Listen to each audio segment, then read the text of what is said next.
ಒಂದೂರಲ್ಲಿ ಮಹಾ ಹರಿಭಕ್ತನೊಬ್ಬನಿದ್ದ.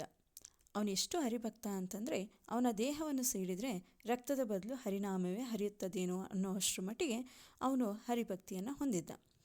ನಿಂತರೆ ಕುಂತ್ರೆ ಬರೀ ಹರಿನಾಮವನ್ನೇ ಜಪ ಮಾಡ್ತಿದ್ದ.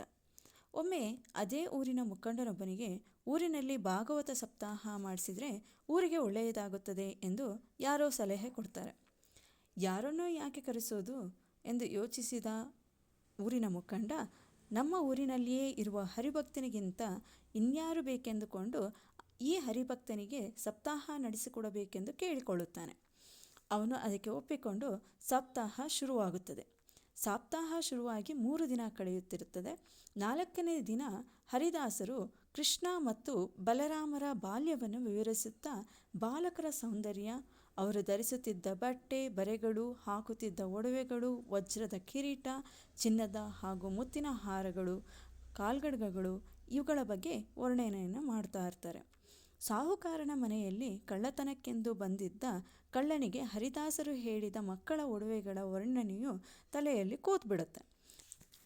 ಆತನ ಮನದಲ್ಲಿ, ಅಲ್ಲ, ನಾನು ಈ ರೀತಿ ಸಣ್ಣ ಪುಟ್ಟ ಕಳ್ಳತನ ಮಾಡೋದಕ್ಕಿಂತ ಒಂದೇ ಸಲ ಈ ಹರಿದಾಸರು ಹೇಳಿರುವ ಬಾಲಕರ ಒಡವೆಗಳನ್ನು ಕದ್ರೆ ಜೀವನ ಪರ್ಯಂತ ಸುಖವಾಗಿರಬಹುದಲ್ವಾ ಎಂದು ಯೋಚನೆ ಮಾಡ್ತಾನೆ.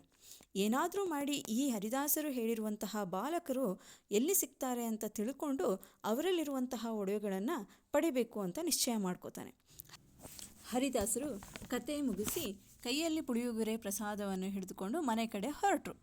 ಇದನ್ನೇ ಕಾಯುತ್ತಿದ್ದ ಕಳ್ಳ ಹರಿದಾಸರನ್ನು ಹಿಂಬಾಲಿಸಿ ಅಡ್ಡಗಟ್ಟಿ, ಸ್ವಾಮಿಗಳೇ, ಇವತ್ತು ನೀವು ಇಬ್ಬರು ಚಂದದ ಮಕ್ಕಳ ಬಗ್ಗೆ ಹೇಳಿದ್ರಲ್ಲ, ಅವರು ಎಲ್ಲಿ ಇರ್ತಾರೆ, ಸ್ವಲ್ಪ ತಿಳಿಸ್ತೀರಾ ಅಂತ ಕೇಳ್ತಾನೆ. ಎಲೆ ಮೂರ್ಖ, ಅದು ಬರೀ ಕತೆ ಕಣೋ, ನಾನೇ 40 ವರ್ಷದಿಂದ ಕಾಯ್ತಿದ್ದೀನಿ, ನನಗೆ ಅವರು ಕಣ್ಣಿಗೆ ಕಂಡಿಲ್ಲ, ಇನ್ನು ನಿನಗೆ ಸಿಗ್ತಾರಾ? ತುಂಬ ರಾತ್ರಿಯಾಗಿದೆ, ಸುಮ್ಮನೆ ಮನೆ ಕಡೆ ನಡಿ ಎಂದರು. ನೀವು ಹೇಳಿಲ್ಲ ಅಂದರೆ ನಿಮಗೆ ಚೂರಿ ಹಾಕ್ಬಿಡ್ತೀನಿ, ಮೊದಲೇ ನಾನು ಕಳ್ಳ, ನನ್ನ ಹತ್ರ ಈ ಆಟ ಎಲ್ಲ ನಡೆಯೋದಿಲ್ಲ ಎಂದು ಗದರಿಸಿದ. ಹರಿದಾಸರಿಗೆ ತುಂಬ ಭಯವಾಗಿ ಬಿಡುತ್ತೆ. ಬೇರೆ ದಾರಿ ಇಲ್ಲದೆ ಎದುರಿನಲ್ಲಿ ಇದ್ದ ತುಳಸಿ ವೃಂದಾವನವನ್ನು ತೋರಿಸಿ, ಇಲ್ಲೇ ಇರ್ತಾರೆ, ಈಗ ಇರಲ್ಲ, ಬೆಳಗಿನ ಜಾವದ ಹೊತ್ತಿಗೆ ಬರ್ತಾರೆ, ಈಗ ಮನೆಗೆ ಹೋಗಿ ಬೆಳಗಿನ ಜಾವ ಬಾ ಎಂದು ಹೇಳುತ್ತಾನೆ. ನಿದ್ರೆ ಹೋದರೆ ಬೆಳಗಿನ ಜಾವ ಬರಲು ಸಾಧ್ಯವಾಗುವುದಿಲ್ಲ ಎಂದು ಅಲ್ಲೇ ಇರುವ ಮರವನ್ನು ಏರಿ ಕೂರುತ್ತಾನೆ.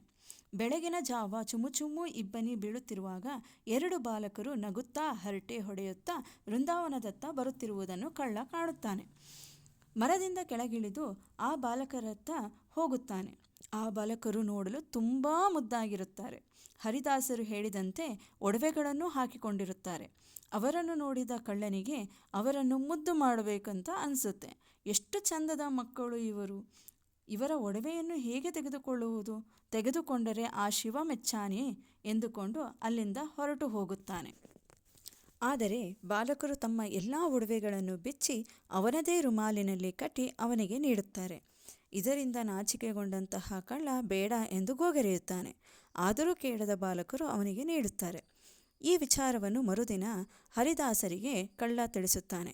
40 ವರ್ಷಗಳಿಂದ ನನಗೆ ಸಿಗದಂತಹ ಬಾಲಕರು ನಿನಗೆ ಸಿಗುತ್ತಾರೆ, ನೀನು ಸುಳ್ಳು ಹೇಳುತ್ತಿರುವೆ ಎಂದು ಲೇವಡಿ ಮಾಡುತ್ತಾರೆ. ಆ ಸಂದರ್ಭದಲ್ಲಿ ಕಳ್ಳ ತನಗೆ ಕೊಟ್ಟಿರುವಂತಹ ಒಡವೆಗಳನ್ನೆಲ್ಲ ತೋರಿಸಿದಾಗ ಹರಿಭಕ್ತ ಮೂರ್ಛೆ ತಪ್ಪಿ ಬೀಳುತ್ತಾನೆ.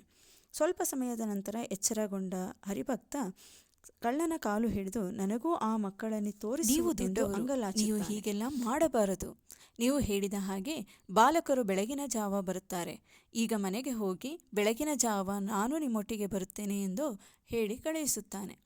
ರಾತ್ರಿಯೆಲ್ಲ ಹರಿದಾಸರಿಗೆ ನಿದ್ದೆಯೇ ಬರುವುದಿಲ್ಲ. ಬೆಳಗಾಗುವುದರ ಮೊದಲೇ ಕಳ್ಳನೊಂದಿಗೆ ವೃಂದಾವನವನ್ನು ತಲುಪುತ್ತಾರೆ. ಎಲ್ಲಿ ಬಾಲಕರು ಎಂದು ಹರಿದಾಸರು ಕಳ್ಳನನ್ನು ಕೇಳುತ್ತಾರೆ. ಅಲ್ಲೇ ಬರ್ತಾ ಇದ್ದಾರಲ್ಲ ಸ್ವಾಮಿಗಳೇ, ನೀವ್ಯಾಕೆ ಹೀಗೆ ಆಡ್ತಿದ್ದೀರಾ, ಅಲ್ಲೇ ಇದರಲ್ಲೇ ಇದ್ದಾರೆ ನೋಡಿ ಅಂತ ಕಳ್ಳ ಹೇಳುತ್ತಾನೆ. ಕಳ್ಳನ ಮಾತನ್ನು ಕೇಳಿದ ಹರಿದಾಸರು ಕುಗ್ಗಿ ಹೋಗುತ್ತಾರೆ. ಎಷ್ಟು ದೂರ ನೋಡಿದರೂ ಬಾಲಕರು ಅವರ ಕಣ್ಣಿಗೆ ಕಾಣೋದೇ ಇಲ್ಲ. ದಾಸರು ಅಲ್ಲೇ ಇದ್ದಂತಹ ಬಂಡೆಗೆ ತನ್ನ ತಲೆಯನ್ನು ಚಚ್ಚಿಕೊಳ್ಳುತ್ತಾ, 40 ವರ್ಷಗಳಿಂದ ಹಗಲು ರಾತ್ರಿ ನಿನ್ನದೇ ಜಪ ಮಾಡುತ್ತಿರುವೆ, ನನ್ನ ಕಣ್ಣಿಗೆ ಕಾಣಿಸದೆ ಆ ಕಳ್ಳನ ಕಣ್ಣಿಗೆ ಕಾಣಿಸುತ್ತಿರುವೆಯಲ್ಲ ಎಂದು ಗೋಗರೆಯಲು ಶುರು ಮಾಡುತ್ತಾರೆ. ಇಷ್ಟು ವರ್ಷಗಳ ಕಾಲ ನಿನ್ನ ಜಪ ಮಾಡಿದ್ದಕ್ಕೆ ನೀನು ಮಾಡಿದ್ದಾದರೂ ಏನು ಎಂದು ಒಂದೇ ಸಮನೆ ಅಳುತ್ತಾ ಬಂಡೆಗೆ ತಲೆ ಚಚ್ಚಿಕೊಳ್ಳತೊಡಗಿದ. ಆಗ ಶ್ರೀಹರಿಯು ಪ್ರತ್ಯಕ್ಷನಾಗಿ ನಗುತ್ತಾ ಹೇಳಿದ, ನೀನು 40 ವರ್ಷಗಳಿಂದ ಬರೀ ಜಪ ಮಾಡಿ ನನ್ನನ್ನು ಬರೀ ಕತೆ ಎಂದು ತಿಳಿದೆ. ಆದರೆ ಈ ಕಳ್ಳ ನನ್ನನ್ನು ನಿಜವೆಂದು ತಿಳಿದು ನನಗಾಗಿ ಕಾಯುತ್ತಿದ್ದ. ನಿನಗೂ ಅವನಿಗೂ ಇರುವ ವ್ಯತ್ಯಾಸವಿದು.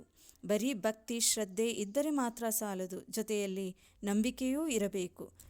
ನಂಬಿಕೆ ಇಲ್ಲದೆ ನೀನು ಏನೇ ಮಾಡಿದರೂ ಅವೆಲ್ಲವೂ ಕೂಡ ವ್ಯರ್ಥವೇ ಎಂದು ಹೇಳಿ ಶ್ರೀಹರಿಯು ಅದೃಶ್ಯನಾಗುತ್ತಾನೆ.